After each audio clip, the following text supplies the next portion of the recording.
About as ready as I'm going to get. About as ready as I'm going to get. You know what it is. Happy New Year. Happy 2025. Happy New Year to you, too. Happy New Year to you. Okay. Okay. Introduce us. Let's switch it up for 2025. No. Let's go. Get it going. Let's get it going like it's New Year's Eve. I'm Robert Sawyer. And I'm Mrs. Sawyer. And together, we are the only black kids in the class. Better? Much better. Touche. Brand new year. Lots of stuff going on. What's going on with you? Not much. That's what the people come to hear. Not much. I guess so. Yeah, Nothing new going on for you. Just new? No. It's a new year, same you. Yeah. Yeah. It's not typically what people say. What do people typically say? Typically, people say, new year, new me. This is going to be the year that I do da-da-da-da-da-da-da. By about like the third week in January, they usually fall off of that. See? But, you know, the beginning, they're hyped. I'm not like they're that. Hyped. I'm consistent. Yeah. I'm hyped too. We can tell. I'm hyped to be me. See, I know what the problem is right now. I know what the problem is. What's the problem? You ain't had that damn Vietnamese coffee. I didn't have it today. That's the problem. That's the problem. I do miss it. You're like, I do. Yeah, this is what it's like without Let's get you a shot. Let's get you a shot of them drugs. Them foreign drugs. See? This why you the reason why they want to close the border. No. I don't know what they're putting that shit. That fent must be in that shit. No, it's not. Okay. It's just caffeine. I'm consistent. I am. Until you get a hit of that shit. Oh, you know. Well, I'm not really a New Year's resolution person. But this year. Oh, this year you're going to change it? No. Oh, okay. No. As I've said before, and I will stick to, because I've been doing it for like over 10 years, probably longer. I start thinking about my next year goals around about July 1st. July 1st is like my favorite. It's the middle of the year. Yeah. And so I take the next quarter to start thinking what I'm going to want to do. And then I try to start around October 1st. Gotcha. It's not exactly on October 1st, but I try to take that last quarter of the year to get into it. So that by the time I hit the new year, I'm already into it. Okay. And I can say that I did that last year. Awesome. So for me, 2025, I'm locked in. I'm ready to go. Awesome. I feel like I was supposed to say another one or major key or something right now. Listen, they don't want you to win. Anyway. All right, got it. I enjoy the New Year. New Year's one of my top holidays, but not for the, not for the fireworks, not for the lies about what I'm going to do different, even though I'm going to just keep doing the same thing. Like, I don't know. It's just like a new start to things. Yeah, or for like me, I'm hitting a stride on things. There you go. If I can start in October, November sometimes, I'm hitting a stride by the time the new year comes. Yeah. I mean, there's like goals of things I have, right? Such as? Like there's like things that I like think I will do this year, but such as? Like you just made me think of something recently in Pilates. My trainer told me I have graduated. I'm no longer a beginner. So that means I'm no longer a beginner. People just be lying to you, huh? It's not. She challenged me to do some things, and I was able to do them. Not a lot, but Pilates is not about volume. It's about getting it just right. Touche. So I want to continue growing, challenging myself in that space. So I think I'll continue. You heard it here first. 2028, Mrs. Sawyer Pilates instruction. Sign up now. Sign up now. No, I'm not going to be an instructor. 2028. I'm giving you a lot of time. No, I don't want to instruct anyone. It'll be a short class if she's instructing you. Exactly. Actually, I think you would enjoy inflicting the pain on people. Oh, probably. So the class can be long, as long as you don't have to do it. Well, it's true. You can have one student. You can have one student that's like, "Well, can you show us how to do it?" No, you need to do it yourself. All right, what are we doing here? What are we doing here? No, I'm not the one in the class. You're the one in the class. Roles here. Yeah. No. I can imagine you as a toddler. No. That's like all you ever said. Your first word had to have been no. I'm gonna find out. Yeah, that's my mom. Yeah. So I have like that those things. I did just a little volunteering at the end of the fourth quarter, and I used to do a lot more. So I'm conscious of that, and I want to make sure I go back to do that. Hey, it feels good for me selfishly, but at the same time, I love to see the joy of. Is that selfish? Well, I like because you enjoy volunteering. Is that selfish? Well, I mean, people, because I remember, I think, and you're gonna hate this, but it's like a Friends episode where like there's no, it's like there's no real good deed kind of thing because you receive. Why would I hate you referencing a Friends episode? Because you don't like Friends. I have no feeling about Friends. I don't dislike. I haven't watched Friends. Gotcha. And so I enjoy it because I guess I get the feeling of I did something that wasn't just for me, but then I also did something and I see the reward for it kind of thing. And I think about it and I'm like, I haven't done like I used to do it. So something I don't think just because something's not 100% altruistic doesn't make it selfish. I don't think so. Okay. I think you're allowed to enjoy helping and to get something from helping. Fair. So I'll do more of that. Okay. But that's already been like, I guess similar to you. It's not like a New Year's resolution. It's just something I've noticed that I've omitted, like I haven't prioritized in like time management. And I just want to I'm conscious of it to make sure that I prioritize a little better. Well, include it's that. Funny you say that because I don't think you've been paying attention to your number one priority. What's my number one priority? You. Oh, me? I think you've been on vacation. Doesn't really feel like you've been on vacation. No, it's been a really... Haven't seen you taking a spa day. No, it's been... Haven't seen you getting a massage. Yeah. Haven't seen you doing things to do for you on this vacation. I've seen you running around. Yeah, this last month has been very hectic. Okay. I have to say it has been like ongoing. Carve out the space. I plan to do that. I got it on the home front, babe. Take care of you. Matter of fact. You got it on all fronts, honey. Matter of fact. That's why I already scheduled you a massage. Oh, really? For when? They don't got to know when. Oh. Just know that it's scheduled. All right. I'll take it. Okay. Do for you. I appreciate that, my love. Okay. Thank you. I have noticed you've been doing a better job of doing that. Going to the sauna.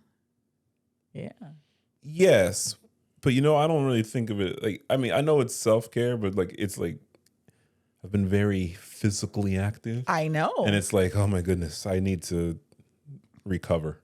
But So, you're right. What I'm commending is you would normally wait till you have like an issue or crisis where you like ignore things, and you've been proactive about not getting to that place. So I'm commending that. I stretch a lot. There you go. I even signed up for one of the hot yoga classes. Oh, I don't like hot yoga. So I do yoga consistently once a week. I try to do twice a week, but I don't really do twice a week.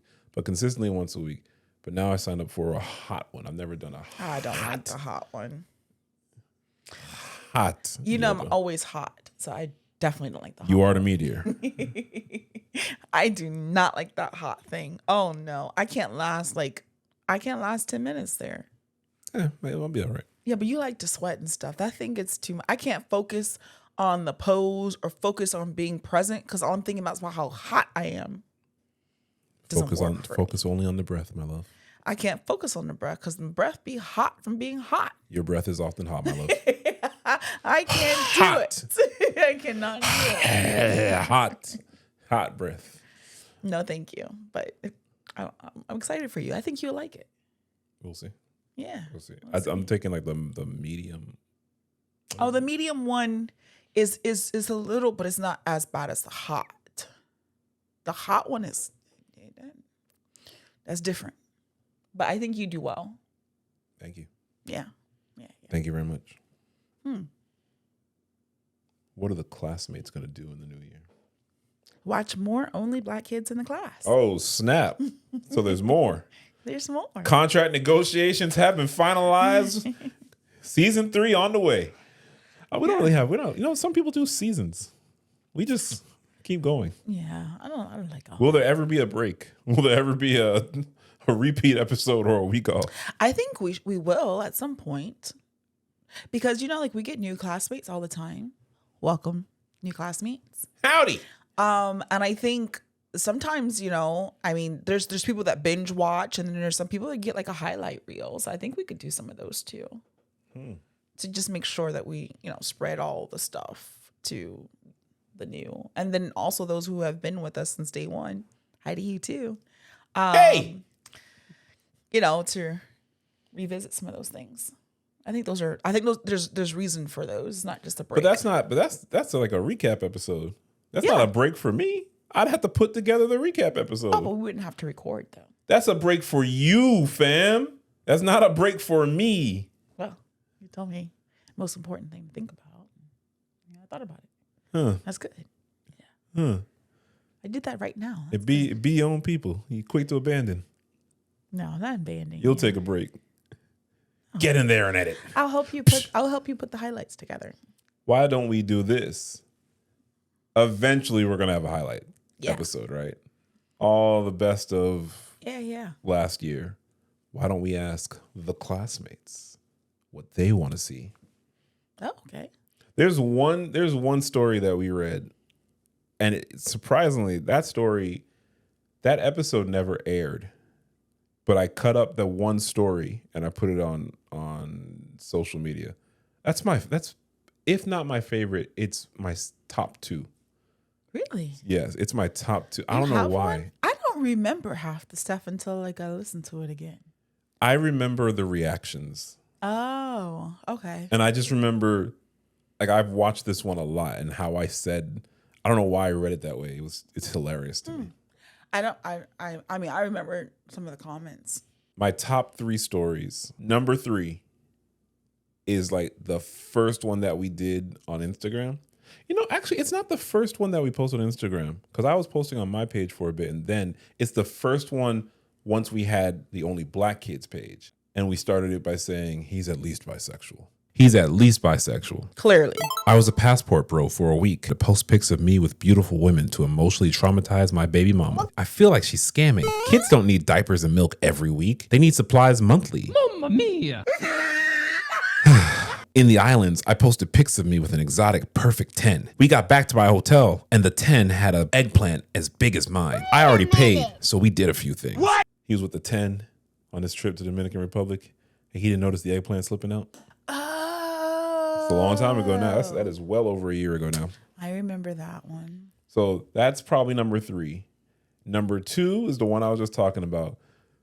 The wife and the pastor's wife tricking off in Vegas. My wife is a gambler, a losing gambler. Only God can help her, so I signed her up for 3 months worth of counseling. Well, here we are today. First Lady and my wife attended a fake holy convention in Las Vegas, stole tithes, and used pastors' credit cards to gamble and trick off on the Las Vegas Strip. Mamma mia. God didn't bless me to have that kind of money, and my wife refuses to pay anyway. So what to do? I miss my church community. It's Christmas.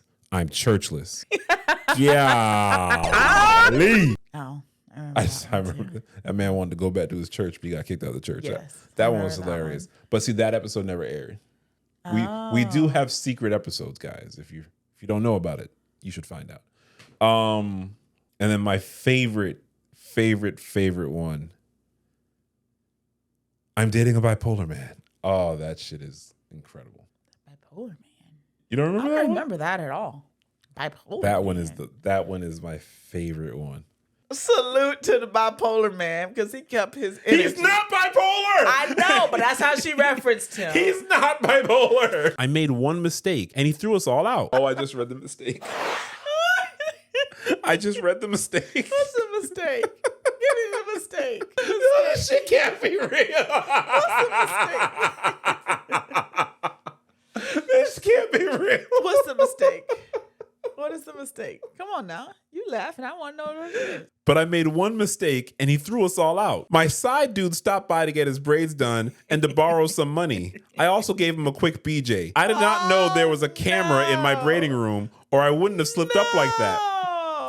I apologize, but Mr. Bipolar switched up on me and threw me and the kids and all our things in the front yard.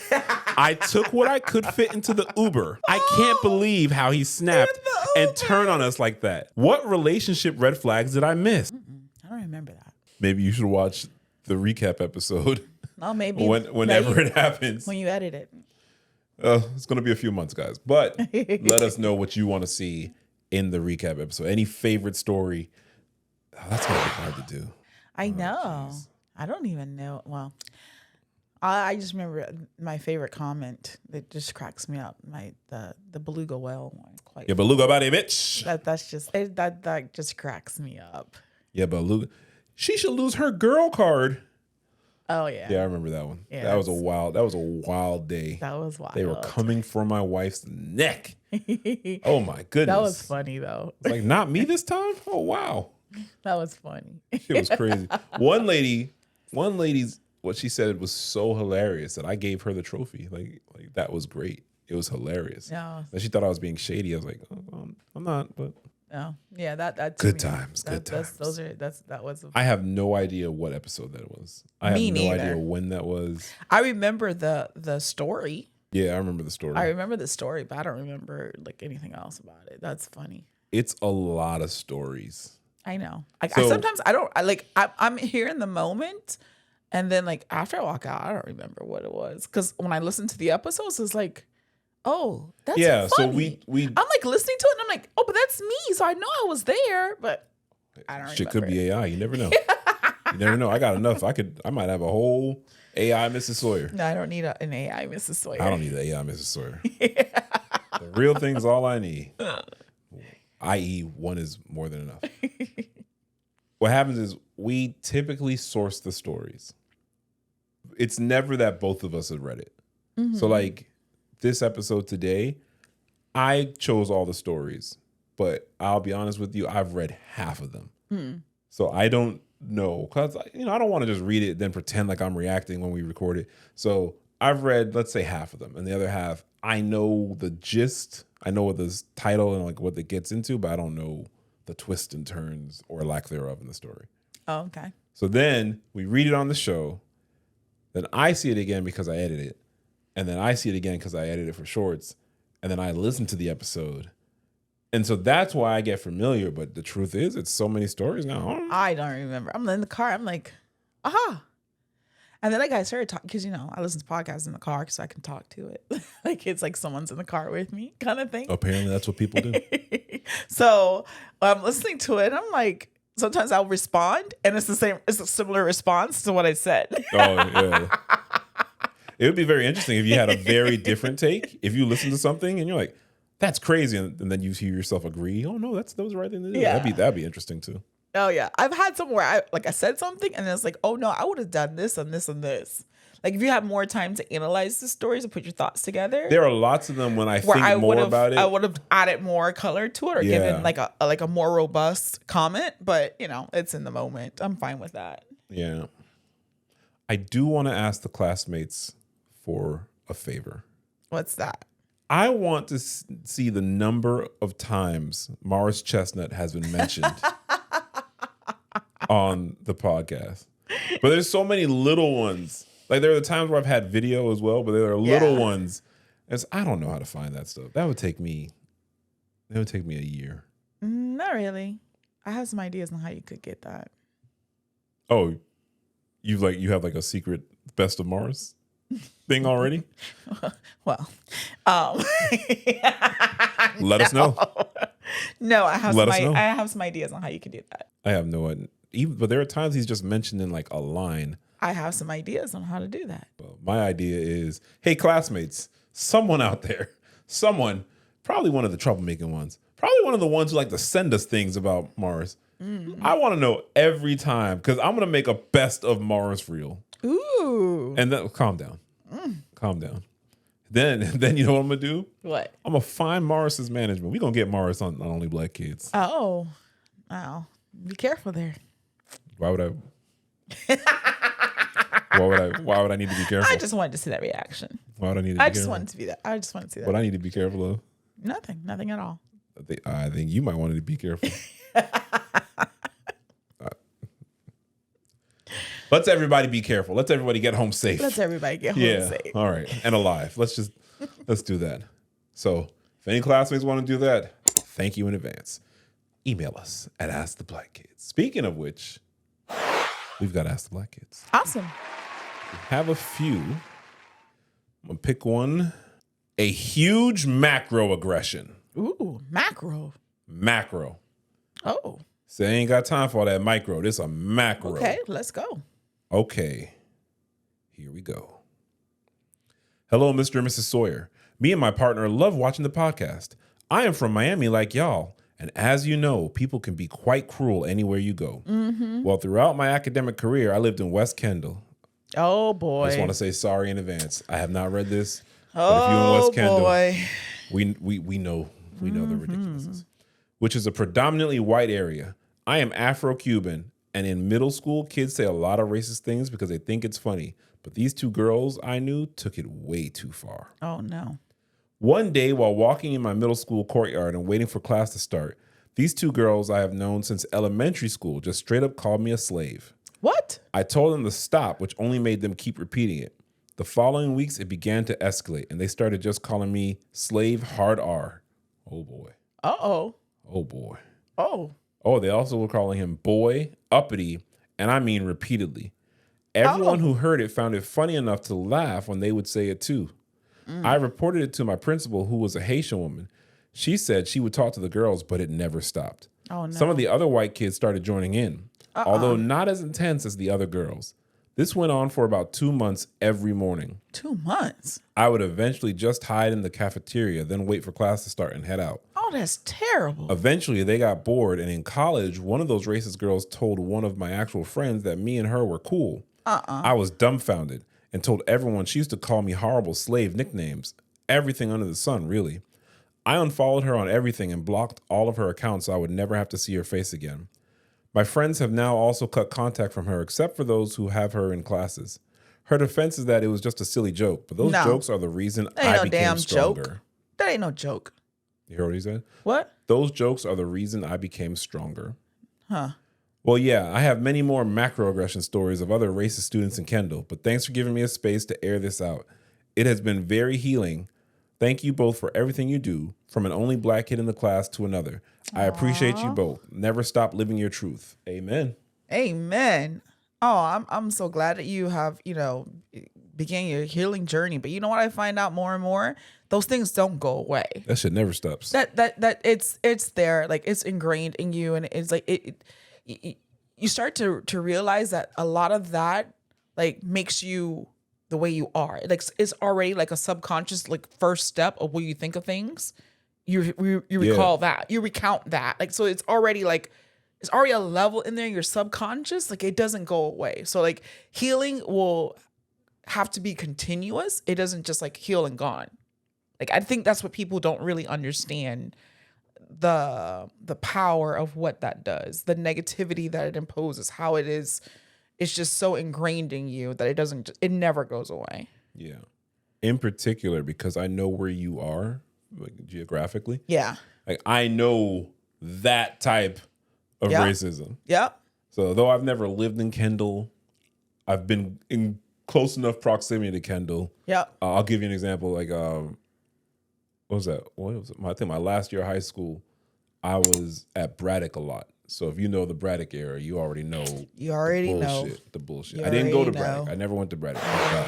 But oh my goodness, the bullshit. Like it's always a joke. It's always I was just joking. Yeah, and it's like, and it's so ingrained in those who do it, they're inflicting that pain that others don't even really see the harm that it does. Hegemonic. It's acceptable. You know what I mean? Yeah. Like to me, it's like. Because it's just a joke. It's just a joke. Why are you so sensitive? No. Why are you so sensitive? And I think, a lot of people don't understand. Like that's to me is a form of bullying. A form of bullying? Listen to me. It's a form of bullying, and there's just zero tolerance of bullying, but it never gets like those things, like you took it in, you were hiding. Like how terrible is it to come to school and have to hide from people? Like, just think about that. If we were watching a movie and we watch someone every day walk in and hide, like, what is that? That's terrible. Like, and you kind of wear like this badge of like shame or like lesser than, because two people decide like to start, you get what I'm saying? Like, it's just terrible kind of thing. But there's a zero bullying like tolerance, but it never gets to where it needs to get. You know what I'm saying? Like, they went to the principal, but they kind of like just like didn't like really acknowledge it. No one really cares about that. Correct. That's the part. And it's like that for all othered or marginalized groups. Yes. Because there's 3 of y'all and there's 8,000 of them. Correct. I mean, that's you just need to get over it. That's any othered group. Yeah, you're just taking it, you're taking it out of proportion. But in particular, for their story, they are Afro-Cuban. Yes. And so the duality that apparently no one can understand, I don't know why. Because that one's a tricky one. It's not that tricky. It really isn't, but it is. But imagine you're from the same, we can say we're different cultured from the whites. Right. Shout out to our white classmates. Yes. But we're the same nationality and all that kind of stuff. So there's similarities, there's differences. Correct. But this person has the same culture. Yes. And the people making fun, their grandmama looked just like them. Yes. That's the thing that trips me out the most. And then they will hold on. So in the structure of Miami, the political structure of Miami has been predominantly Cuban since the 80s. Cubans have been coming to Miami, I want to say from the 50s, probably always, but like it picked up in the 50s. You have the Peter Pan movement. Yeah. Then once Mariel happens, it's like all Cuban. No problem with that. I think the problem happens in particular for this person who was Afro-Cuban, and you have these people, and it could be people in your family. Yes. I've had friends where it's been in their family. And they look down on you. Correct. Because of the color of your skin. Because they also say that, they don't have color in Cuba.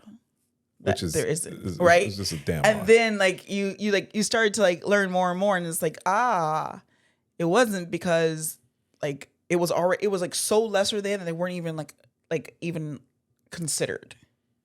But their grandmothers. Correct. Yes. They'll have the same grandmother, and grandma is Black. Yeah. Yeah. But then I also find in the larger system of the United States, they don't understand Afro-Cuban. Oh, but I thought you were Black. Well, yeah. Right. I am. Right. Oh, but you speak Spanish. Well, I mean, I'm still Cuban. So yes. It's like, and it doesn't, the nuance, the duality is just completely ignored. And then you really want to mess with people's head. Be American, no Hispanic background, Black, and speak Spanish, which there's a whole community of that on TikTok. There is. Which is amazing. I don't actually, it's. No, if you like it.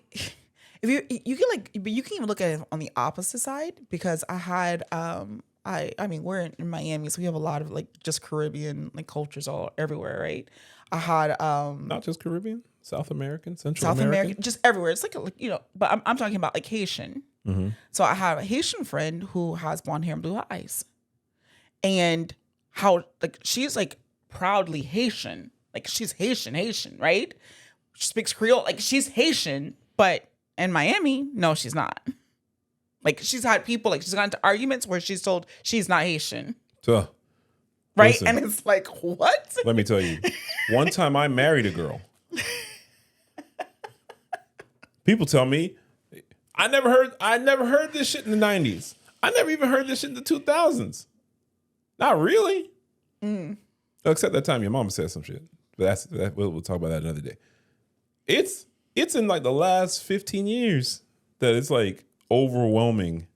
Oh, where's your wife from? Miami. Oh, but her background. Yeah, American.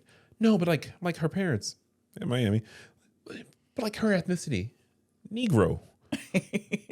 Oh, Dominicana. Well, no. I'm sorry. I'm sorry to let you guys down. Yeah. It's crazy. There's no room for But then even you're talking about Dominican Republicans, right? Dominican Republicans. Dominicans. Although I'm sure there's lots of Dominican Republicans out there. Even the Dominicans. And shout out to y'all. There's different levels of of Dominicans. But too. it's like that with everyone. It is. It's like that everywhere. This is what I'm saying. There's layers of. It's all over.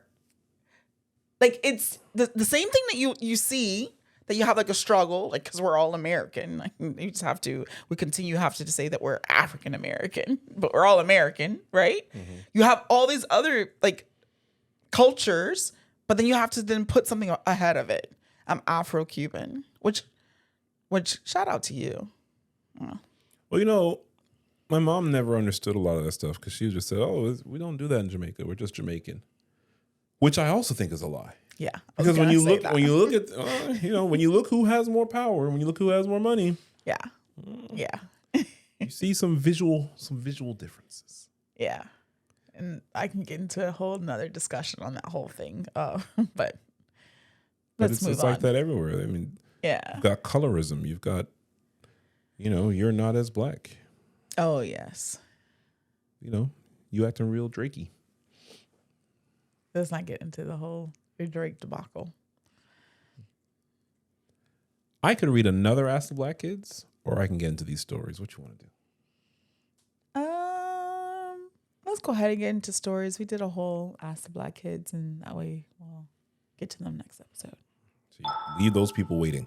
No, we're just gonna make sure we try to do those on when we'll do at least one episode. Maybe that's something we institute for the new 2025.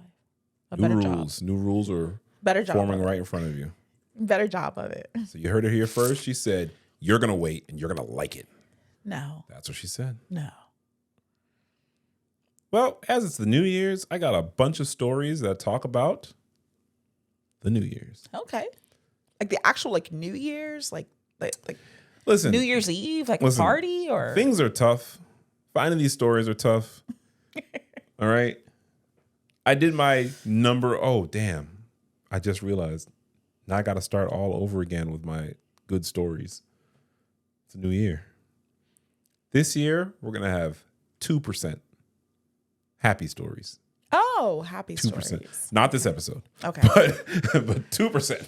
I was like, good stories. What are you talking about? Last year, I committed to 1%. Okay. This year, 2%. Okay. What does 2% mean? I don't know, because I don't know how many stories we're going to do in a year. So I don't know what 2% means. It just means I'm going to actively try to find happy stories.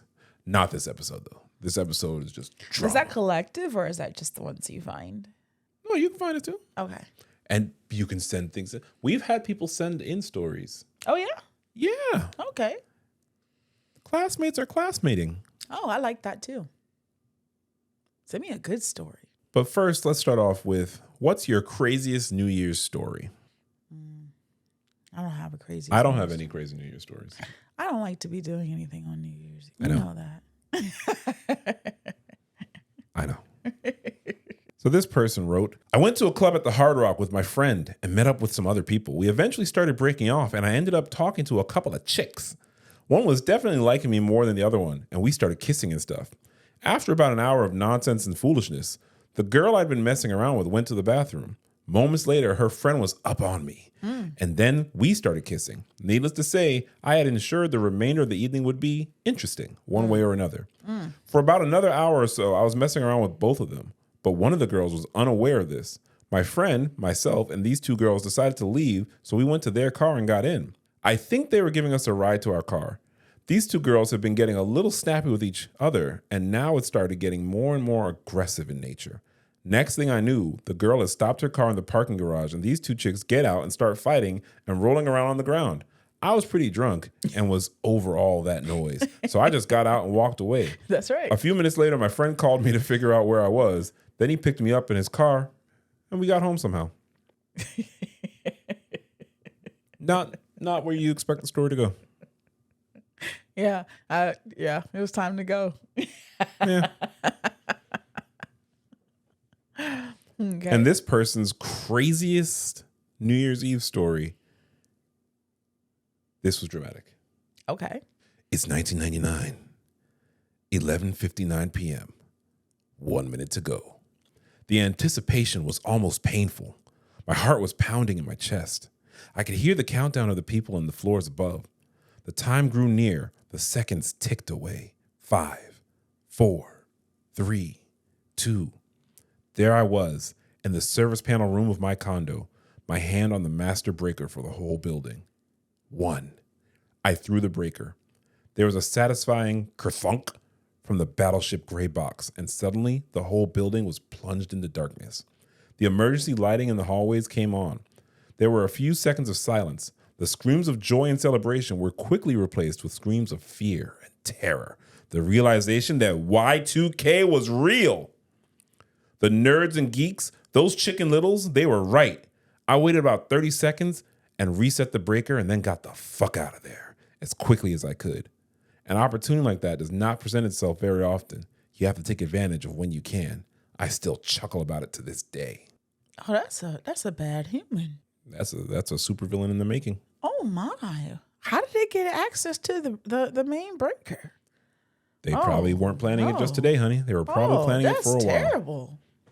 Oh, that's terrible. Not funny at all? That's not funny. They said it was a crazy story. That's nice stuff like that. Am I the asshole for not wanting to spend New Year's Eve with my husband's kids? Wow. All right. Here's the situation. My partner and I have been together for 3 years. We both have demanding jobs and are usually pretty busy, so we try to make the most of our time together when we're not working. This year, my husband's ex-wife asked if we could have the kids for Christmas. We agreed, thinking it would be a nice way to spend the holiday and give the kids a chance to spend time with their dad and for them to warm up to me. I'm a guy, and his ex-wife was only recently warmed up to him dating me, so this is progress.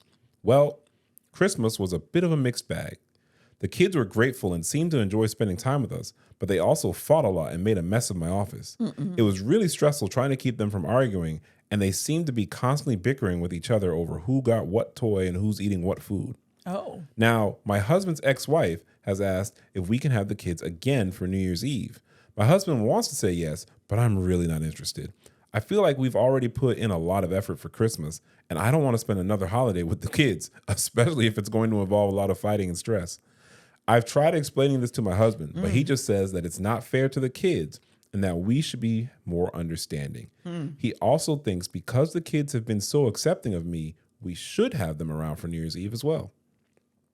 I feel like I'm being selfish, but I also don't want to spend another holiday with the kids if it's going to be as stressful as Christmas was. Wow. Am I the asshole for not wanting to spend New Year's Eve with my husband's kids? Wow. I don't think they're an asshole per se, but they need to reevaluate what, who he married. He married him with kids. Well, funny that you said that.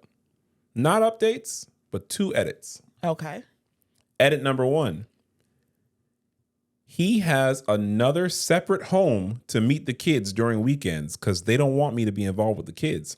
Otherwise, he meets them in their family home. They still celebrate Easter and other major holidays and family events as a family, him, his ex-wife, and the kids, without me. His ex-wife is homophobic and is still coming to terms with his sexuality. Oh, okay. Does that change anything? A little bit. A little bit. To me, that changes a lot. Well, because that's where they've been. Is this now a change? Like, are they moving to where they're okay? That's the part. I hear you. I'm open. But doesn't it seem like you would plan that the kids are going to be with dad for New Year's Eve? Don't you think that would be a plan before Christmas? I agree with you. This is after Christmas. I agree with you. It's kind of like the wife just wants to go out or something. Yeah, she just wants to be free. Yeah. Yeah. And I agree with you know what? Even though I hate you for your sexuality, it's cool. Yeah. And the husband, in my opinion, the husband has been okay. They have a separate home. See, I don't even know how the husband is allowed all of that. What do you mean allowed? Well, I mean that's like not fair to his partner. I don't like that at all, but to me, it changes the dynamic of the question. So there's one more edit. I feel like I should clarify that I am not involved with the kids and likely won't ever get too involved. Him and ex-wife are adamant that the kids know that they have one mother and one father, and they don't want me to have a parental role and for the kids to think that they have 2 dads. So the husband and wife agree that he shouldn't be involved. The kids don't go to their house. The kids go to, so there's 3 homes, if I'm understanding this correctly. There's family home where Mom and kids live. There's another house where dad goes to see them. And then there's their house. I don't understand how he's in that relationship, but that's to each his own. But if that's not the rules for engagement, then no, he ain't the asshole. So it just seems odd to me. That is odd. No, then he ain't the asshole. Now, the kids. No. Remember, the kids don't have two dads. No, that's fine. Seems to me.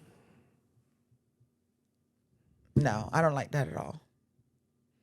I don't even know how he accepts all of that. I'd have a problem with that. I don't think the person is the asshole.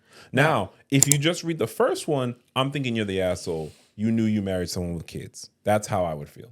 Yeah. But when I read the edits, it's like, well, they shun you anyway. So why are you acceptable So the reason now? why I said in the first one that I still didn't think he was an asshole because he just expressed his feelings, and that's just a feeling. He didn't say no. He didn't want it, right? Like he's still open for like talking to the husbands. That's why I was like, he's not an asshole to feel that way because they came in and destroyed the shit and you're not used to having them. You know what I mean? That's not an asshole feeling. Kind of thing. But no, now that you said declare everything, then no, you can't just 3 years, you just met the kids. It was stressful. Dad obviously isn't really, doing what he needs to do. You can't control what kids do and argue and all this stuff, but you can. And they didn't say the ages of the kids either. No, I'm imagining younger. Because I was like, what is all of that? I don't think they're toddlers. Right. So, a few comments. First comment says, "You're the asshole. You are dating a father. His kids should always come first. No. If you can't handle that, then don't date a dad." Now, I don't know if these people made these comments before the edits. Right. That's fair. And kids come first. I don't know if it come at the cost of your partner. Because it's not the kids doing something. It's really the ex-wife. Yeah. It's not really the kids. I think if you have a problem with kids, you shouldn't date a parent. Correct. 100% agree with that. I don't know that the kids have to come first. I don't know if that's the right way to frame it. Right. Kids have to be important. Right. And parents are going to sacrifice. So I'm not saying kids should be fifth or something like that. I don't see where in the relationship that the parents in this story have framed, the OP doesn't really factor into their lives. Right. It's kind of like dad's little secret. That's so what kids I'm coming saying. first. That's the part it seems where to me like everything comes first. Yes. And keeping the ex-wife happy comes first. Correct. Which I'll be honest with you, if I'm looking at it from the ex-wife's point of view, I would be concerned about who my co-parent is with, regardless of their gender or sexuality. To me, that's important. But it doesn't give the ex-wife the right to then dictate who that's what I'm ex-husband saying. is with. I don't understand that. That needs to be shit that they need to figure out amongst themselves. And it seems that the way they figured this out was to just completely exclude OP. So to me, the kids aren't the problem. OP is a little bit of the problem because they keep buying into the bullshit that ex-wife and husband have. So I'll read one more comment. This one is in response to the other comment. "Especially with the edit, the kids have one mom and one dad and won't have two dads." This person then wrote this part in all caps. "And the other edit where they have a separate house to play big happy family. Oh my God, OP, have some self-respect and leave this shit show. Yeah. Jesus Christ." You see? I mean, they're already married, so it's a bit late. But if I'm OP, I'd want to know what my role is exactly, since I'm very definitely not a parental figure. Yep. I can't punish the kids if they're misbehaving or reprimand them at all. Or I can't reprimand them, I just can't punish them. Can I do school pickups and drop-offs? Or am I dad's legally married side piece who occasionally babysits for free? Damn. That sounds more accurate. Damn. This is a raw fucking deal for OP, honestly. And it's not just the ex-wife who's homophobic. The husband has quite a bit of internalized homophobia going on himself. Yep. Shame. Bingo. It's got shame. Bingo. Yep. Well, whoa. Don't. Yeah. What? You know why? I know I brought that. Don't back. do it. Yeah. Don't. Come on. Yeah. Mm-hmm. Listen. Come on. Let's not. Yeah. Yeah. So shame's real now. I always told you it was real. Huh. I never denied it. I'm not gonna go down that path. Okay. Y'all know what the path is. Yep. We've been talking about this for 3 weeks now? 2 weeks? I don't even know. It's been a long time in life. It's never ending stories. It's like the biggest story Because we keep going back to this story. Maybe that needs to be in the best of episode. Well, all I'm saying is I don't know how the OP can stay in that. I couldn't. I'd have problems with that whole thing, the whole setup. I agree. Never gonna work. Let's keep it moving. Am I the asshole for skipping New Year's Eve at my child-free sister's? Last week, I hosted Christmas for my family. I, 33-year-old male, have a 2-year relationship with my wife. Every year, it's at my sister's, parents, or my house, and it rotates every year. One of us hosts Thanksgiving, Christmas, New Year's. In the last year, my sister, who is vocally child-free, got a dog. I love my sister, but we are very much opposites. When I had my kid, it changed our relationship a bit. She tolerates, her words, my son. She has never watched him. I've also never asked. My son is present at all family functions. This annoys my sister. My sister has turned into your classic dog mom. World revolves around the dog type. I do not own dogs and really don't want to be around them. I don't want them in my house. Well, my sister wanted to bring her dog to Christmas, and I said no. It's well trained and overall okay for a dog. I just didn't want it in my house or even my yard. She complied and left it alone, but was not happy about it and let me know that several times.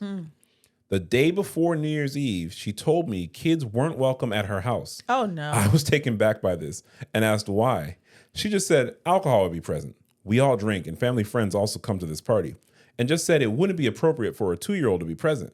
My wife and I had planned to only stay till 10 anyway, and then would go home because of our kid. We reconsidered and opted not to go at all and respected my sister's wishes by keeping the kid at home. I let her know a half hour before the party started.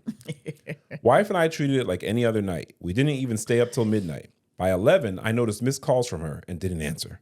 Fell asleep while texts started coming in, calling me an asshole, calling me a dog hater, saying it was rude I didn't come to the party.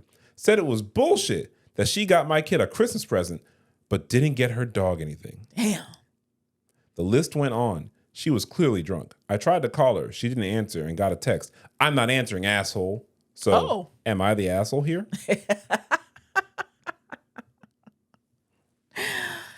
What the fuck are we talking about? Oh, my God. I got your son, my nephew, a gift, and you didn't get my dog anything for Christmas. Yeah. I've gotten my pets something for Christmas. FYI, they don't know it's Christmas. You know, they don't know. Oh, this one is a. It's not. It's not. It's a what you call it though, because what? He is a little bit of an asshole to wait 30 minutes before. How? He could have told when he found out. It's not to talk about. My son can't come. I ain't coming. There's no wait. There's no wait. If this was a RSVP because I'm having a certain amount of plates and all that kind of stuff, then that would make him an asshole. It's probably not. Yeah, but that's just like that to me that's part of his little petty though. That's why I say he got a little responsibility of it. She's extra beyond belief. But she could when she said, "Oh, you can't bring your kid," he should just no, then we ain't coming. So you're saying he's a little you're saying everybody sucks here? Yeah. Really? A little bit. Everybody sucks. Yeah. He's an asshole. No, he got a little bit in him. Because he could have said something before. Huh. Yeah. It's funny because you tend to side on the side of the petty. No, I'm just gonna, You tend to side with the petty. Because that's like petty, but that's like a whole human. What are they supposed to do with the kid? It's not the dog. Like you can leave the dog at home. It's a whole kid. What you gonna do with the kid? You can't leave a kid. You can't leave a 2-year-old at home. That's just stupid. You can't? That's stupid. People do it all the time. Well, I digress though. That's stupid. Yesterday in the gym, I saw someone that I haven't seen in a little while. And they were telling me how, it's been a tough December. And they were telling me, I didn't ask. They were telling me about, their dog of 15 years died. They, life's been so hard for them. They weren't able to vacation as much as they wanted. So they'd only gone on the 3 vacations and they had to put off their 1 vacation because they were sick for a day. And I granted. And they're like, so what's up with you? And I'm not trying to out misery anyone. I never believe in misery Olympics. Nobody wins. Yeah. But if you ask me, yeah, what's up with me after I listen to your life, I'm gonna tell you what's up with me. Mm-hmm. And I said, my mom died. Mm-hmm. And they were like, yeah, how are you doing? And I was like, I'm doing okay, and it's been rough. And I said all the stuff you said. Mm-hmm. And then this person, it's tough to know we've both been going through the same kind of thing. Wow. And I said, have we been going through the same kind of thing? Wow. Have we? Have we? Wow. Have we? This just happened to me yesterday. And so let me explain a few things. I love dogs. I don't have a dog right now. But we're going to get a dog. We're going to get a dog in like 10, 15 years, whatever. I love dogs. I grew up having dogs. I've worked with dogs. I love dogs. But for me, a dog is a dog. And I love the dog. And that dog can be a member of the family. But like, I'm not dressing the dog up. The dog not sitting at the table with me. My dog not kissing me in the face and all that. You know what I mean? Like, yeah, you're my dog. Different people, they do different things. No, I'm not judging. Yeah. I love dogs. Yeah. But I have a friend. I have a good friend whose dog died, and the dog was her world. So she's really grieving. But you know what? She didn't say we're going through the same kind of thing. Yeah, that's a little different. And that dog was her world. I know. She's definitely she was dressing him up all the time. So I don't know that. Classmates, what do you think of that one? Yeah, your dog died, my mom died. It's the same shit. Nah, I don't agree. It's the same. I think it's even if I thought that, I don't think I would have said that. I think it's sad for both, but it's not the same. Sad for both. It's sad. No, it's not the same type of sad, but it's sad. Yeah. Yeah. No need to compete. No need for that. And you know what? I don't think that person was competing. I think they legitimately. I think it's also we're both grieving. I think you're both grieving, and it's there's no real words. It's always difficult. Man, people never know what to say. Yeah, that one's. I try not to tell people, they be freaking out. Yeah, more than me. Like, what do you say? There's no consoling that. But yeah, he could have told when the sister said, "Oh, ain't no kids." Okay, well that means that me and my wife not gonna. You're be there. saying everybody sucks here. Yeah. I say, not the asshole. Okay, I said a little bit. No. Well, tell me this then. Am I the asshole for telling my parents that they ruined New Year's celebration after they kicked my husband out over a joke? I've been married to my second husband, Mike, for 4 years now. He's a jokester and loves to crack jokes all the time. He especially likes to joke with my brother, Ethan, and his wife. Ethan used to be okay with it till he started complaining about Mike taking it too far with his jokes. Some context about Ethan. He and his wife couldn't have kids, so they adopted a boy, Joey, 2 years ago. Mike has been making silly, lighthearted jokes that involve Joey's bio parents as a way to mess with Ethan and his wife. No, see, he already went too far. I already talked to Mike, and I tell you that he's 100% means no harm. No. And he was just trying to get them to react. No. Fast forward to New Year's Eve. My parents hosted a big celebratory dinner, and Ethan and his wife came. While we were eating dinner, Mike decided to tell a knock-knock joke to Ethan. He said, "Knock, knock." Ethan laughed and said, "Who's there?" Mike replied, "Joey's bio parents." Then he burst out laughing. No. Silence took over, and Ethan's facial expressions changed. No. His wife called Mike an idiot, to which Mike replied with, "Hey, relax, it was just a joke." No. An argument ensued, That's not even and funny. dinner was paused. My parents suddenly told Mike to leave, which I thought was too harsh. Nope. I tried to speak to them and get them to calm down, you can but go Mom too. insisted that Mike leave. Yep. We left, and Mike was complaining the whole time about how they overreacted. I called my mom later, and she told me Mike was out of line with his hurtful jokes. Agreed. About this touchy subject. I agree. And told me I was wrong for defending him and saying he was just joking. Yep. She said he ruined New Year's for the family, but I told her it was her and Dad who ruined New Year's celebration for escalating the situation and kicking him out. I told her he could talk to them, but again, they were the ones who ruined New Year's celebration. She called me delusional for the statement and hung up. Excellent. We haven't talked to them for days. I tried contacting Ethan, but no response. That's right. And I'm just going to read one comment. The comment says to OP, "You're the asshole. Yes. Your husband likes to hurt people. Yep. It's nothing to do with jokes." Yep. That shit ain't even funny. One, the shit wasn't funny. That shit ain't even funny. It's a joke when both parties can laugh. Yes. I'm glad. You know what? We read some crazy stuff. The parents on this time, they stood on it. You know what? They Get your stood ass on out. business. Oh, you don't like it? You can go with them. Bye. I love it. They turn into Martin. That's right. Get stuff stepping. I love it. That's terrible. That's a terrible person. Bad human. Yeah. That's terrible. You know what? It's funny. So to our Ask the Black Kids, to that email, remember the girl said they were just joking by calling him a slave? Oh. It's a joke when we both find it funny. Yeah. You can joke about me. I genuinely enjoy when people get me to laugh about me because I can laugh at myself.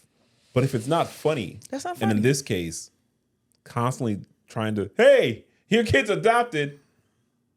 Yeah, they know. They know. What are you trying to be? See, no. You know who I want to talk to? Who? Her first husband. Yeah. I've been married to my second husband, Mike, for 4 years now. Oh, there you go. Yeah. She's just trying to keep Mike. Yeah. That's all. And she putting up with any old type of bullshit. Yeah, she's just trying to keep man. That's why her mom says she's delusional. Because Mike continues to shenan. And now, as a couple, they're with the shenanigans. Well, they were the shenanigans. Mama not with the shenanigans. She said to get the hell up out of here. Bye. And Dad's catching strays. You and Dad ruined. I didn't even. She didn't say shit about the dad. And Dad. Maybe the dad said get out too. Dad didn't have to. He gonna support his wife. He said get out. You gotta get out. She didn't come to your. She probably mad he didn't come to her defense. Step. Yeah. Step. Well, y'all done went over there and ran your mouth. Now it's time for you to go. You messed around and you found out. Yeah. And then you gonna try to call Ethan after. Ethan don't want to talk to you? Yeah, Ethan tired of your shit. Everybody's tired of your shit. Yeah. Am I the asshole for not inviting my friend to my New Year's Eve gathering? Your friend. Okay. This year, I, 25-year-old female, am hosting a New Year's Eve party at my place. I'm inviting the high school friends that I am still in touch with as a little reunion. My boyfriend, 27-year-old male, is also going to be there. We met in high school. He was only a grade above me due to wacky birthdays. We connected a lot through extracurriculars like marching band and swimming. When I realized that I liked him, my friends would tease me about crushing on a guy who was shorter than me. I'm 5'8" with an obsession for wearing tall shoes, and he is 5'4". This never bothered me in the slightest. Before we started dating, there was this one creep on the team who kept trying to flirt with him. And when he rejected him, he started following him in the halls, which led to me walking him to help a bit. Anyways, fast forward and my boyfriend is still shorter than me, and I still don't care. I met up with one of my friends for coffee to talk about activities for the party. She asked if we could bring +1s, and I said yes because my boyfriend would be there.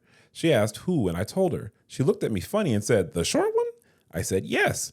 She started going off on a tangent, saying that I'd be so much better off with a guy who was taller than me. What? Who could defend me instead of the other way around, referring to the creep from high school. Oh, no. I told her that it was none of her business. She said she just wants to see me be well, care for her. I left right after that and later informed her that I wasn't comfortable with her being in my home after her comments about my partner and asked that she not show up. Like it. She made some pretty nasty comments to my friends and they're all mad at me now, telling me she just wants what's best for me. Oh. Some are threatening to not show up at all. And I've already purchased a lot of things for this party. At this rate, even if they did go, I'm not sure they would let anyone enjoy it. Am I the asshole for how I handled this? Edit. First, I want to say thank you to the wonderful people who left comments because without you guys, I might not have canceled the party altogether. And my boyfriend might not have proposed to me. I'm engaged. Aww. Happy New Year, everyone. Look at that. Won't he do it? Yeah, look at that. It's a good one. Oh, shit. That's a good one. Oh, shit. Look at that. We got a good one. 2%? I love it. Oh, man. I hadn't read that one. I hadn't read that one. Oh, yeah. Cancel that whole shit. I love it. Okay. See, that's my kind of, like, good for her. See, she didn't shenan. Don't come. It's interesting. The story before, she's sticking with her husband. Yeah. But her husband's a dick. Yeah. And so she's a dick vicariously. Yeah. This one, she's sticking with her now fiance. And it's yeah, but that wasn't a I just want what's best for you. Yeah, bitch, nobody asked you for any of that shit. I didn't ask you for your opinion. I didn't ask you. I don't need you to tell me he's good or not. What the hell look do you think he's a good one for me? Who the hell are you? You never asked anyone if I was good for you? No. You never talked about me to anybody? Probably. Yeah, I'm hearing Escape right now. I'm hearing Escape. Am I your little secret? No, you know my secret. Big secret. All right, got it. I'm not asking for somebody to tell me, bless me with, oh, he will do. What the hell is that? I just want to do what's best for you. What kind of shit is that? I was oh no. But I like she said, you know what? This would be uncomfortable. Don't come. Matter of fact, cancel the whole shit. Throw the whole shit away. I can return it all. I don't think I've ever asked anyone about you. Should I be with that? I don't think I've ever done that. But you know what I'm reminded of? Your friend who I just run into every few years, who's always telling me some mean thing you did. That was not my friend. Ever. She was never my friend. She was an annoying person. Was she in high school or she was in middle school? I think we knew her from I think it was middle school. Middle school. The point is, I don't know this woman. I don't know that woman. Like I know her from someone else. And she kind of like used to be like affiliated with us through things. Nobody never talked to her. Okay, no way. If she was affiliated with you, then she's really not affiliated with me. I know. Guys, we met in middle school. We've always been in like a class or something, but we didn't kick it like that. Right. You know, she could never. He could never. This woman you heard never him say to. we didn't kick it like that. Never wanted and to. He tried to say that we were trying to kick it. Yeah. Never wanted to. Yeah. I mean, you were calling every day that summer. Let's not go down here. But it was not every day ever. The classmates they already caught up with you. They already know the bullshit you be on. Boy, right? Here we go. They already know the shenanigans. They already know the typical Mr. Sawyer. Okay. All right. But anyway, this person, I never talked to this person in school. I don't know this person. That person got on my nerves. I don't even know her name. Like right now, I'm not just saying this person because like I really don't know her name. I don't know her. I know her name. I mean, I got a name for her, but ain't no need for me to put that up. It's not a mean name. It's not like derogatory. I got some mean names for her. It would be okay on basic TV. Yeah. It's not cursing. Oh no, it's not cursing, but it ain't nice. I mean, it's just descriptive. Yes. But anyway, I can think of 3 occasions. Damn, like, why do I run into this lady? I have run into this lady, been cornered, and she tells me something rude that my then girlfriend did. And I remember, I think the second time, I was like, what you want me to do, ground her? Like, what do you think? That's just a loser person, I tell you. But anyway. I never liked her. Who's the asshole in that story? The friend trying to tell her who she need to be with. I think the way people think about height is insane. Yeah. And let's preface this where I am in a relationship where I am the taller person. Yeah. No, did I ever tell you? Did I ever tell you that when we went to New York when we saw The Wiz? Mm-hmm. Well, we came back home, and apparently, maybe like 2-3 weeks after that, I'm seeing this client. I don't see him often, but I we see him regularly. And he's like, "Hey, I think I saw you in the airport." I was like, "Nah, you ain't see me." I'm gonna tell you, it wasn't me. All right, I'm on that Shaggy shit. It wasn't me. I'm on that Eddie Murphy shit. It wasn't me. Whatever. Nah, you ain't see me. You ain't see me. He's like, "Nah," and like he told me when. I was like, "Oh shit, I might have been in the airport that day." Like, yeah.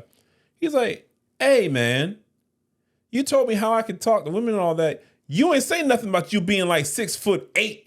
Maybe you should include that. We don't all got the same benefits." Oh, that's funny. So, I'm not a dating coach, but we talk about lots of shit in therapy, right?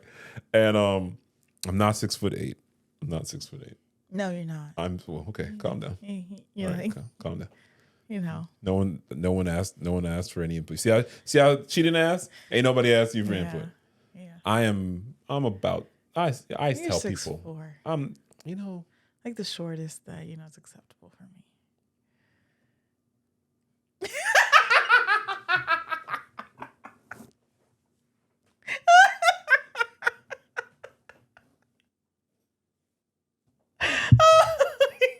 Oh man. But you're not 6'8". The point is, I'm not 5'4". That's what this story is about. You're not 5'4". But you bring something to the forefront, and I think that's the thing that people get so obsessed with height. If you meet someone that is great for you, this person treats you right and all that, which you probably won't even be able to find out because they're 5'8" or they're 5'9". That's stupid. Oh, that's sad. Yeah, no, I agree with you. I think you can have your taste, But You can I'm have saying your attraction, in your this situation, Yeah. where she's already dating a guy who's shorter than her, she Yes. knows. It's no secret. He didn't trick her into marriage It's no and then spring it up secret. on her last Right. minute like some stories. And she we talk likes to about. wear tall shoes. So she's naturally But taller imagine- and likes to wear tall The shoes. scenario I'm painting is, imagine this whole time she's been with this guy to the point that he feels like, oh, maybe I should propose. And then her friend says, oh, you shouldn't be with him. He's short. That would be a And that's terrible why human she's being. single. So I want to clarify. Yeah. I'm not saying you have to like anybody no matter their height. You can have your taste. Yeah, I'm talking about if you were with someone and it's good and it's working out, and then you let someone come tell you, oh, well, they're short. Or, oh, well, they're fat. Or, That's oh, well, whatever the bullshit. thing is. Yeah, they poor. They broke. I don't know. I told a lady she shouldn't date a broke guy one time. Well, it depends. If you're broke and not doing nothing, I'm going to say that. Yeah, I told her. I think I told her pick a struggle. It's different. Like you know. It wasn't just because he was poor. It's because he was like, ain't shit. Yeah, see, that's different. That to me is not just broke. That's you know. I think.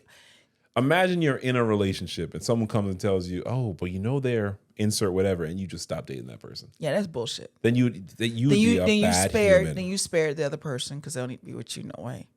So now she has her short king. That's right. And I bet you that friend is not going to be invited to the wedding. Yeah. Yeah. Wish them happiness. I'm glad they engaged. Yeah. That's beautiful. Am I the asshole for uninviting my sister's husband from my New Year's party? I think it's time that we start acknowledging y'all hate your families. Y'all hate your families. You don't like your friends. Basically, people just keep other humans around to say, how long till I can't stand your ass? No, I think people they keep things around so they have something to do. And people get bored. And then also people don't like to be alone. That's all. Am I the asshole for uninviting my sister's husband from my New Year's party? For context, my family hosts a New Year's party every year. Myself, 22-year-old male, and my 3 siblings alternate every year for who hosts the party. This year is my first year hosting in a smallish house that my girlfriend and I started renting at the start of the year. Last year, my sister's husband, Brad, who usually drinks pretty heavily at these sorts of things, got so drunk that he shit himself before midnight. Damn. And I had to spend my New Year's helping my sister clean up the apartment and bring her husband home. Because of this incident, I decided that I didn't want him coming and ruining the party. I still invited my sister because, as a family tradition, I think it's unfair to allow her not to attend.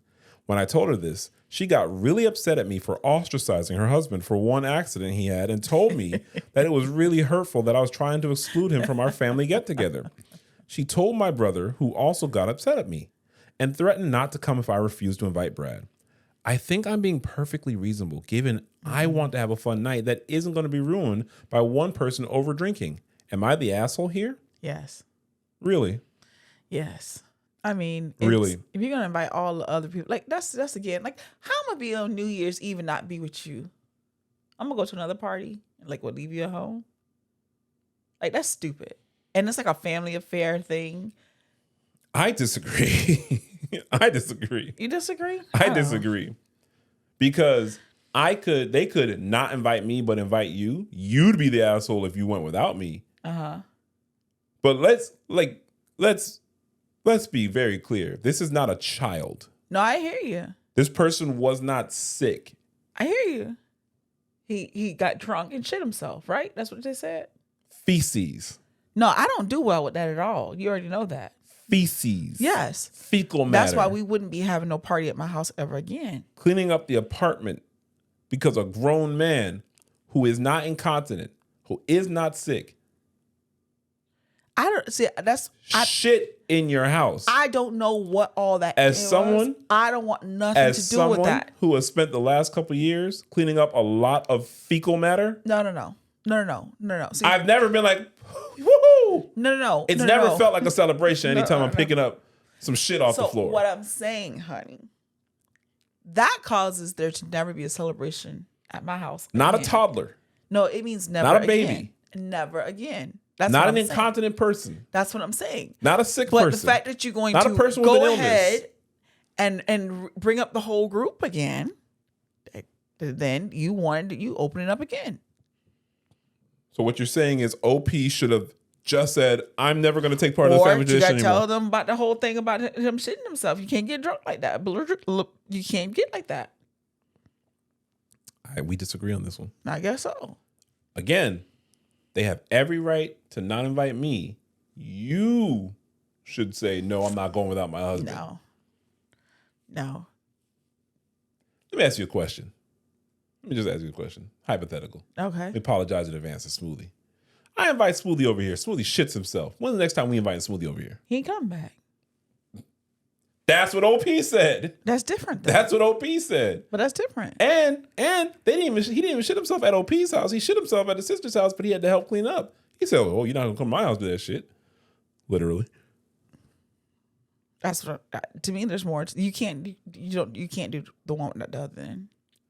Or now, see, she had a whole like everybody all in there talking. Hey, look, you bring him over. He can't shit the place up. You know, that makes it sound like they invited him to shit it up last year. Well, he wasn't supposed to shit himself last year. I don't know. What the hell were they drinking to be shitting up the place? That's how drunk he got. Maybe he had that coquito. That coquito ain't sit right with him.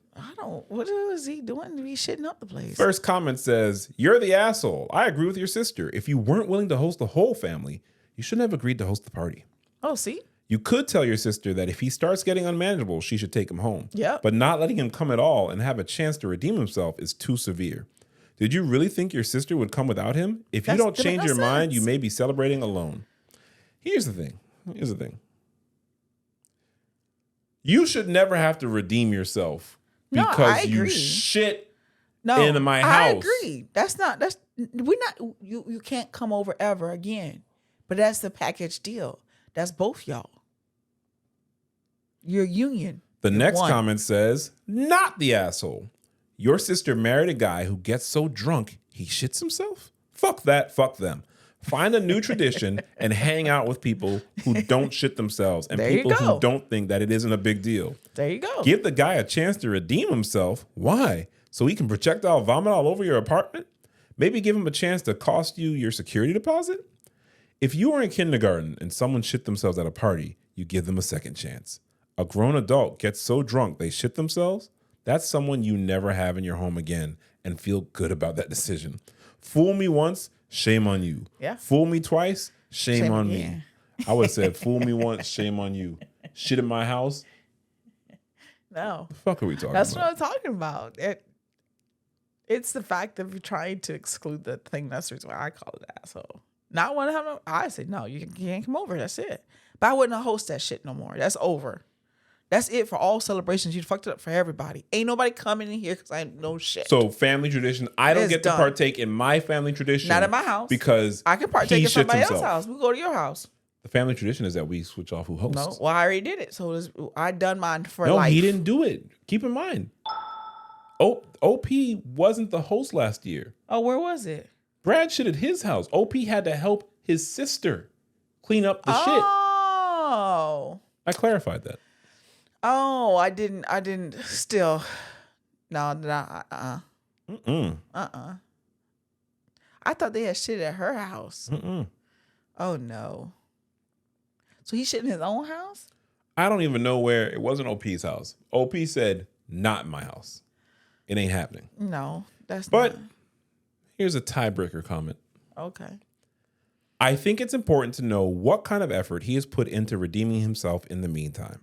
If I got so drunk, someone had to clean my shit ass, I'd spend the next year incredibly remorseful, making an effort not only to make it up to them, but also to drink less and control myself better.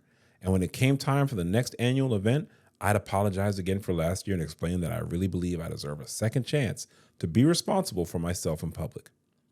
You don't owe anyone your time and hospitality, but especially not after they've proven they can't conduct themselves responsibly and you've paid the price for it. Unless there's some outstanding factor like he had a stomach bug that came out of nowhere or someone slipped him more alcohol than he meant to drink, getting so drunk you shit yourself isn't just a whoopsie that you brush off and tell people it won't happen again. Of course, if it was just an accident, but that wouldn't absolve you of responsibility for a situation that resulted from your choices. If you're going to go back into the same situation, you need to put in the effort to give the person who had to change your diaper a reason to believe the situation will not repeat itself. Also, suggesting that you shouldn't get to have family over at all if one person is irresponsible and can't be trusted is absolutely miserable and shitty. That person said you're miserable and shitty. Why? Because you suggested that OP shouldn't get to have family over at all because the other person isn't responsible and can't be trusted. And OP just shouldn't host anymore. Yeah, but that goes with that. That's her sister's husband. You don't separate that. That's the union is one. So OP's a male, and it's the sister's husband, and he's saying, "Hey, bro, I had to help clean your shit last year. I don't want to do that this year." Then you're not hosting the whole family because the sister comes with a package. She has a husband. A shitty husband. A shitty Literally. husband. But that's the one package together. You know what? If we went out and I shit myself somewhere and someone didn't want to invite me, Robert, I'd understand. I'd get it. that's Would it suck? Yeah, but I'd get it. I'm the Okay. shitter. You're the shitter. Well, Yeah. Who wants the shitter over? Now you see, you gonna make comments like that. Maybe that enticed him not to shit. We're pretending like this guy's just like a reasonable person. This person does not control their alcohol. I agree. It's not, oh, you only have two. This person I most likely doesn't know agree. how to stop. I agree. So maybe that is their illness? That's the real problem, probably. Okay, well, for me, the problem is you shitting in my house. Not on the toilet. You already know I have zero tolerance for that. You seem real accepting. happen. It would never. But this is You what I'm telling you. You seem real accepting of this shit. I'm not. It just wouldn't. You sound like you're with the shits. No, I'm not. Okay. That's Okay. just why we're not hosting anything for New Year's anyhow. I might not even be here. Y'all watching this right now? I might be on an island right now. Y'all don't know. Y'all don't know. This is recorded in advance. You see, I had to match my beautiful wife. She got all sparkly. I said, oh no, you're not gonna leave me out here. I'm about to wear a t-shirt and some shit. I was gonna be in some sweatpants. Oh no. Which leads to a question. Okay. The question is, what is your worst New Year's Eve ever story? Didn't you start with that question? No, that was the craziest New Year's Eve. This is Oh. the worst New Year's Eve. And we've got one person who had an answer. Oh, did they have an answer? I had a huge crush on a friend in college. We'll call him Rob. I would always confide in my best friend about Rob. We'll call my best friend Jess. Jess never met Rob. She had just heard about him through me. I was very anxious when they first met if they got along. They got along fantastically, all right. I would still talk to Jess about Rob on a daily basis because I was too shy to do anything with Rob, so Jess was my outlet. Fast forward to my birthday. We had a house party with all my college friends. Both Rob and Jess were there. We go to a club, and for the majority of it, I couldn't find either Rob or Jess. I later found out Jess was very drunk, so Rob took her home. It's a nice guy. It's a nice guy. Fast forward a month later to New Year's Eve. A mutual friend of all of ours is having a New Year's party. Everyone decides to go to the clubs. I decide I'm not going because I didn't like clubbing too much. Rob says he'll stay behind. Fantastic. Some alone time with Rob around New Year's, maybe even a New Year's kiss. Jess says she doesn't feel like going either. What? Fine. Half an hour later, everyone but the three of us are gone. We're hanging out watching a movie. I excuse myself to go to the bathroom. I come back to find Rob and Jess practically having sex. Yeah. I go to the house owner's room and cry through the countdown. Jess apologized to me days later after realizing I had caught them when I was ignoring her phone calls and stopped hanging out with both of them. I forgave her eventually when she explained that she ended up having a huge crush on Rob since I introduced them, and things sort of just happened on New Year's Eve. Later next year, they celebrated their first anniversary on, not New Year's Eve, no, on my fucking birthday. Oh. That night, Jess said, was sick. They added one more line. The TLDR was, caught my crush and my best friend, who knew I liked him having sex, found out they hooked up on my birthday. Wow. On your birthday. Not so nice guy. Ooh, that's a bad human. But wait a minute. OP had a crush on Rob. Rob might know this, but nothing's been said, nothing's happened. Rob was not in a relationship with OP. Rob is not the asshole, though. It's the friend. I mean, I agree with you. That's because I agree with you. And the whole thing with that though is, I think the real problem was they I don't know how long this difference between the birthday and the New Year's. A month. If that's your friend should have told you, hey, look, I know you question on this guy, but we kind of we in a. But that dick. We kind of in a, we kind of feeling each other. He was feeling all up in this. So I mean, I think that's the part. Well, that makes the friend the asshole. Yeah. I mean, no, it wasn't. It was just to tell us your worst. She wasn't asking who's the asshole. Yeah. It was. She knows who the asshole is. Yeah. The worst was she found out on the New Year's. No, I think it makes it even worse that OP forgave, and then they celebrated their anniversary not on New Year's, on your birthday when they first got together. Yeah, that's just like a little. On the friend part, that's a dirty game. On Rob's part, no. Rob, and he only wanted to specify that because it's Rob. No, you can be an asshole to name Robert. Mm-hmm. I'm not. Mm-mm. I'm one of the good ones. In our final story. All right. Am I the asshole for kicking my girlfriend out of my place on New Year's Eve for scaring my little brother? Okay, so just to make sure, if you're not keeping up, let me just run this down.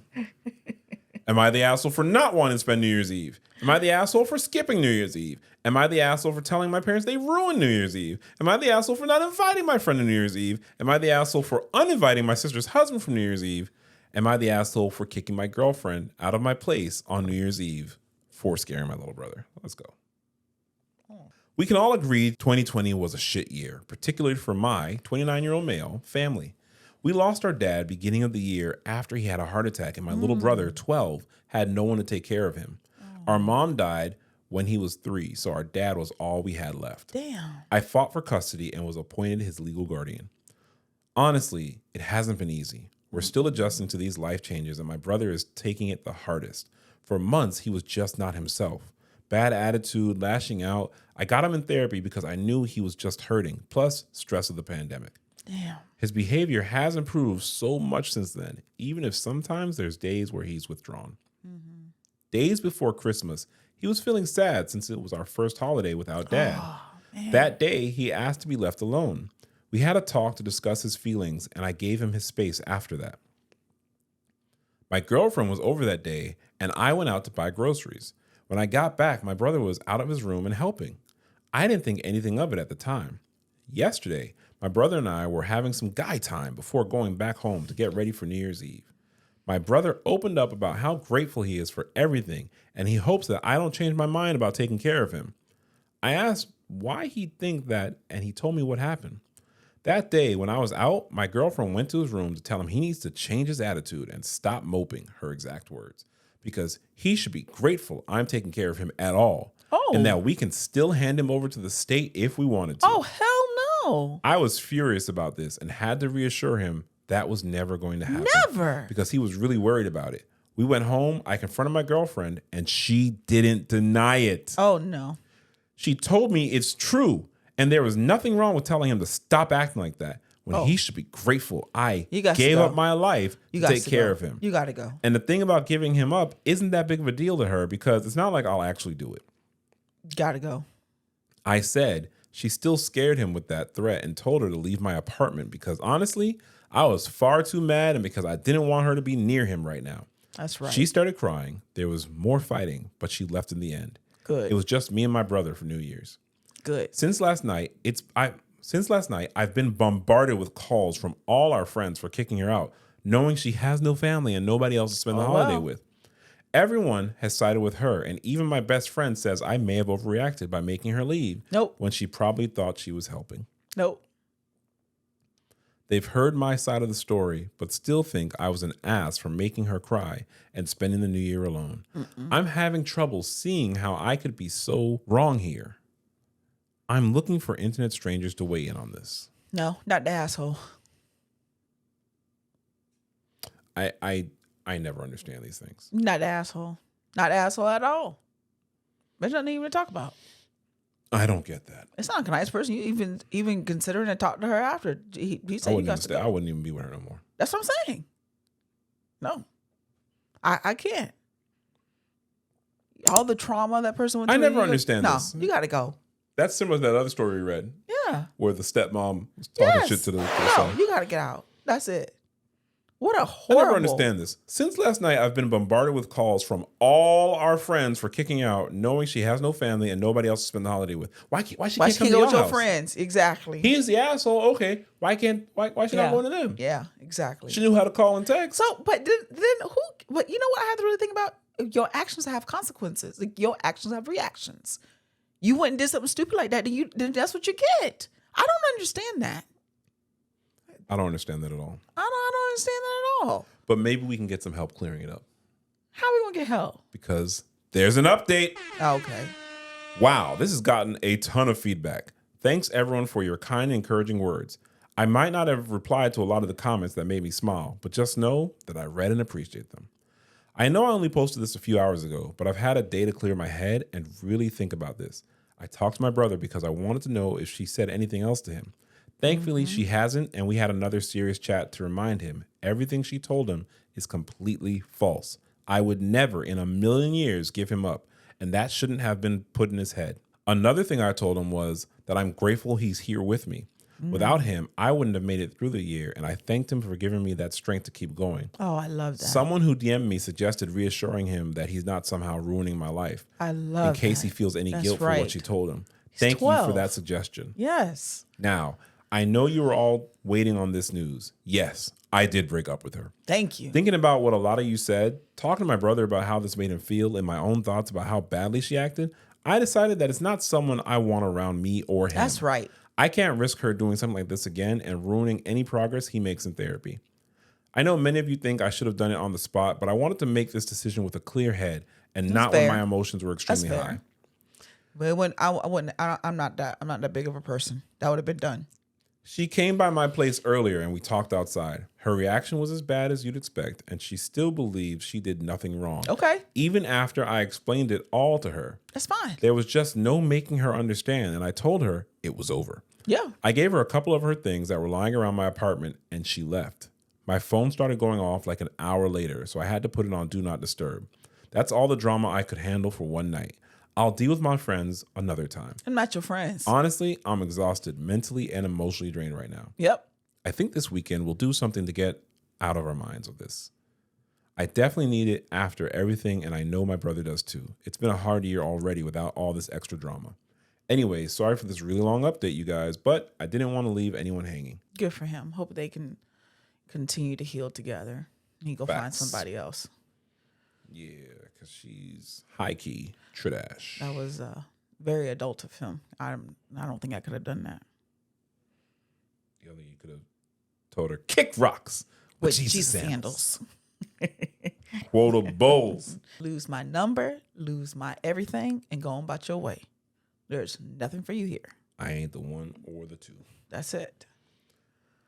That would have been immediately. Why do they always talk to the little kids like this? I don't understand. But that's terrible. A 12-year-old. Think about that. He ain't got no mama, died at 3.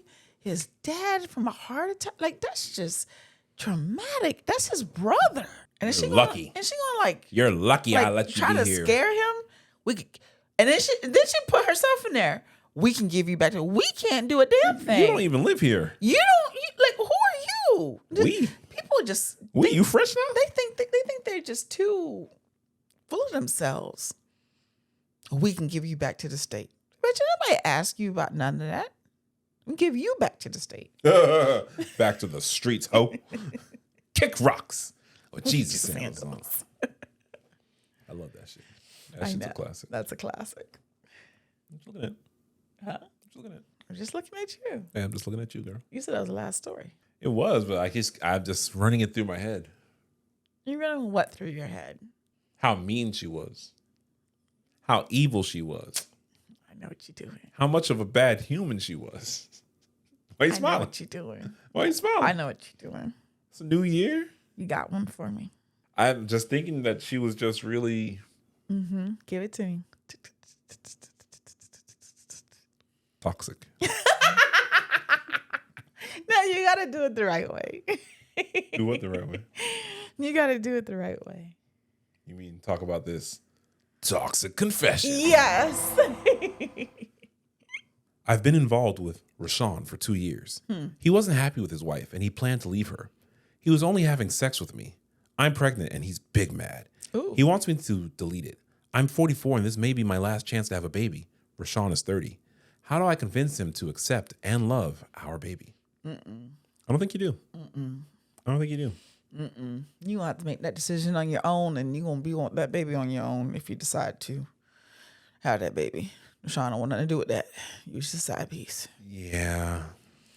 And do you really want this cheater to be like that's? Well, she was about that life too. Yeah. I just feel so bad for all these children. Jeez. Yeah. So bad for them. Yeah. Born in fuckery. Born with parents who shenan. Yeah. I was 2 months behind on my rent, and I know my landlord, Leon, wanted my baby mama. I asked him if we could work something out, if my baby mama could spend some time with him to erase some of my debt. Damn. Leon said he'd stop the eviction process altogether if I introduced him to my baby mama. Damn. Now, I don't live with my baby mama, and I don't like her, period.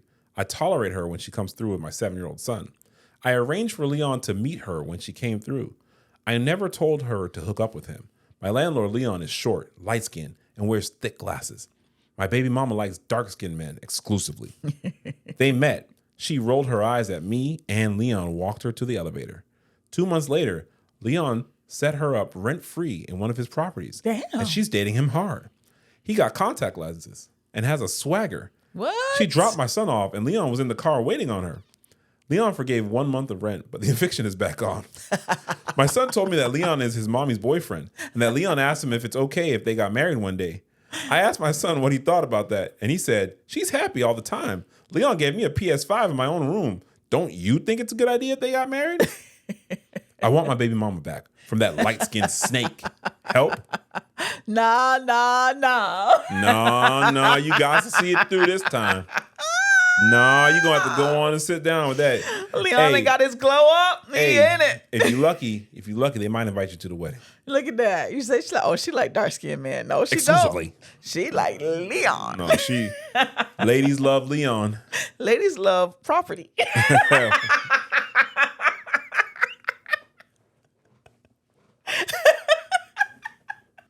Touche.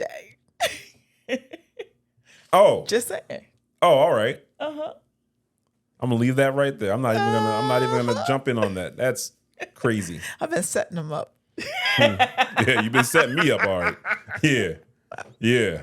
I know that. I work 2 jobs and my boyfriend works 1. He was married when we met and I helped pay for his divorce lawyer. Now he makes better money than I do. On paper, we don't have kids, and yet we're always broke as F. Oh. He makes the money, but the money never makes it home to me. He said that his elderly female boss is having cash flow problems and she can't pay everyone on time. I told him to stop working for free. He told me that she relies on him and her small business will fail if he doesn't do his part. I take off from my 2nd job to visit his old boss, bitch, and I tell her to pay my man. 1, she's not old, she's 40-ish and fine. 2, she said, Quentin never told me he had a girlfriend. I would have never got involved with him, nor moved him in. Quentin walked in her office with Starbucks and threw it at me. He was furious and told me he never wanted to see me again. I love him. I invested in him. Advice, please? You need to grow some self-respect. That's what you need. You need to worry about you. You need to invest in some therapy. Yeah, you need to worry about you. invest in loving yourself more. You need to not worry about none of that. That investment it's gone. Flopped. You did not get a good ROI. You need to learn from that and try again. Yeah. And in our last toxic confession. I'm Sean. You must be Anyra's brother. No, I'm Anyra's man. But I play along with this weird ninja on my doorstep. Sean is my girlfriend's former coworker, and he came to my house to apologize to her for an argument they had over the weekend. But wait, this simp didn't know about me or that she was living in my house? He tells me he's trying to help Anyra find a job since she got fired last month. Oh. But Anyra has been dressing up and pretending to go to work every day. The more he talks, the more I die inside. I convince him to rent a U-Haul and that we're going to secretly move her shit into his apartment so she'll settle down with him. She loves you. She needs stability, I say. He agrees. That Saturday, Anyra gets her hair braided, and while she's at the salon, me and Sean move her out of my house. Anyra comes back several hours later, and I tell her everything. I tell her to go to Sean's house. Her eyes get wide as saucers. He came here? I tell her to find a job. I call her everything, lying, nasting 304 I can think of. Anyra cries real tears. You took a stranger's word? You didn't think to ask me? She opens her purse and pulls out stacks of police reports about her former coworker, Sean. He was a stalker. He's been in prison for stalking another woman. She thought he was long gone, and she never told me about him. Oh, no. I go to therapy on Thursdays. He's why. They never had a relationship. He was the one who was fired for sexual harassment. I moved her shit into his apartment, and he's posting videos of her underwear. Police say it's a civil matter. Anyra was innocent. I fucked up and don't know how to fix it. You did. Help? Well, that's fucking crazy. That's crazy. What kind? Oh, that's crazy. That's next level toxic. Oh, no. That's scary. That's scary. You like the petty shit. He was trying to be a petty prince. No. He thought Anyra was shenanigans. Anyra needs to find her somebody else because that's an idiot. Ain't no way somebody gonna come to the house and tell somebody a story. What else? Your house. Yeah. And tell you some story. And you gonna just listen to this person. You don't know him. And then all of a sudden you're gonna do some crazy. That's dumb. He's dumb. So no one could come to this house and tell me a story and I don't act on it. Not like that. So if Morris Chestnut rings the doorbell and says, "Hey, dog, I got to come to you man to man." And what was he saying? Said, all them nights she had to work out of town. Uh-huh. I was with her. You would know that's a lie. You would. I'm not even Again, classmates, if you can find every instance where we talked about Morris Chestnut on this I show, wouldn't even worry about that. me and the lawyer will be very happy. So what you gonna do? You gonna then get a U-Haul, pack up my stuff to move into Morris's house? Oh, hell no. I wouldn't do none of that. I wouldn't change the locks or nothing. None of that would happen. I'm not wilding out. That's crazy. Be like, Ricky! Boy, you don't get your ass out of here. You don't want to believe that shit. You know what, baby? It was a great year with you last year, in spite of everything. I'm looking forward to another great year with you this year. And to that I say, let's have a New Year's toast. Okay. I just happen to have. Hold on. I'm not opening this shit.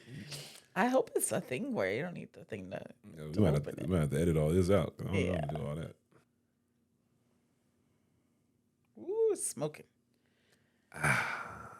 A bit of the bubbly. Oh, this is not apple cider. This is pear cider. Let me take a little bit more. I need a little more. Oh, it's gonna be a wild night tonight. This is 0 proof pear cider.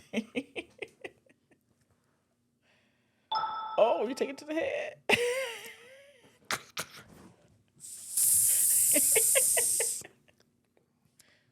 To another. She wants you to see that it says S. I think with the lights you might not see it. It might be out of focus or whatever. Oh, okay. What's the people put behind it? Right, do that shit if you want to. She wants you to see that it says S. That was our logo for our wedding. To another year of only black kids, and to another year with the love of my life, the lovely Mrs. Sawyer. Oh, thank you, Mr. Sawyer.